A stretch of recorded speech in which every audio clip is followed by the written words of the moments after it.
মাকবোৰ সঁচাই বেলেগ ধাতুৰে গঢ়া দেই নিজৰ সুখ আনন্দ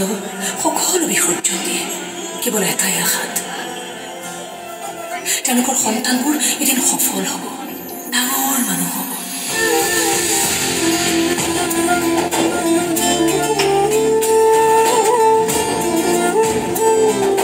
কিন্তু সফল মানুহ হোৱাৰ পাছত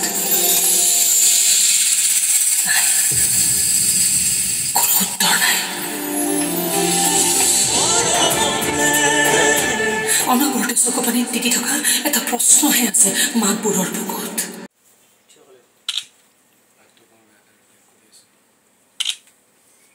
আজি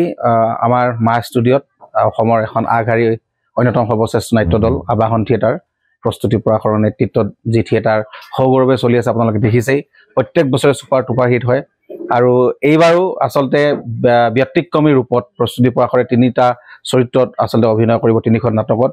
আৰু মেকবেথ আপোনালোকে জানে লেডি মেকবেথ ৰূপত এবাৰ প্ৰস্তুতি পৰাশৰ দেখা পাব মেডাম মেনকা আৰু লগতে মইনা কুশলে আছন এগৰাকী মাতৃ আৰু সন্তানৰ যি এক কাহিনী জিয়া কাহিনীৰে এই গানটো আমি নিৰ্মাণ কৰিছো গানটো সৃষ্টি কৰিছো আবাহনত প্ৰতি বছৰে এখন বিশেষ নাটক লোৱা যায় আৰু সেই বিশেষ নাটকখনৰ বিষয়বস্তুটো খুব সংবেদনশীল হয় সেই বিশেষ নাটকখনৰ চৰিত্ৰটো মোৰ কাৰণে খুব আপোন হয় সেই বিশেষ নাটকখন দৰ্শকে প্ৰতি বছৰে সাংঘাতিক সমাদৰ দি আহিছে সেইটো আমাৰ কাৰণে সৌভাগ্য মইনা কুশলে আছনে এখন আবাহন থিয়েটাৰৰ এখন মননশীল নাটক আৰু সাধাৰণতে এটা অভিযোগ থাকে নহয় ভাইমান থিয়েটাৰ বহুত দিনৰ পৰা এটা অভিযোগ আছিল যে ভাইমান থিয়েটাৰে মননশীল নাটক নকৰে সংবেদনশীল নাটক নকৰে অকল বাণিজ্যিক ধৰ্মী নাটকহে কৰি থাকে তাৰে সেই অভিযোগবোৰ আচলতে নস্যাৎ কৰিবলৈকে আজি আবাহন থিয়েটাৰে যোৱা কেইবাবছৰ ধৰি প্ৰথম নিশা নাটকখন অলপ বেলেগ ধৰণৰ অলপ পৃথক অলপ গতানুগতিক অলপ সামাজিক বিষয়বস্তু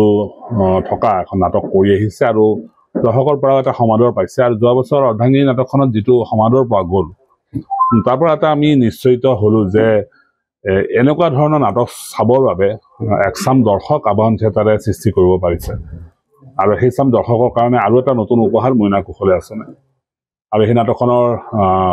এটা আভাস আজি অসমৰ সমূহ দৰ্শক ৰাইজক দিয়া গ'ল বাণিজ্য ধৰ্মী নাটকবোৰ ব্যৱসায়িক নাটকবোৰ চাবৰ বাবে আমি দৰ্শকৰ এটা বিপুল সমাদৰ সদায় পাই আহিছোঁ কিন্তু এই ধৰণৰ নাটক চাবৰ বাবে আমি দৰ্শকক বেলেগ ধৰণে আমি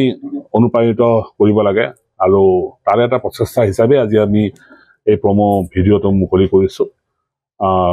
আশা কৰিছোঁ নিশ্চয় এই প্ৰমোটোৱে মইনা কুশলে আছন নাটকখনৰ প্ৰতি দৰ্শকৰ আগ্ৰহ দুগুণে বৃদ্ধি কৰিব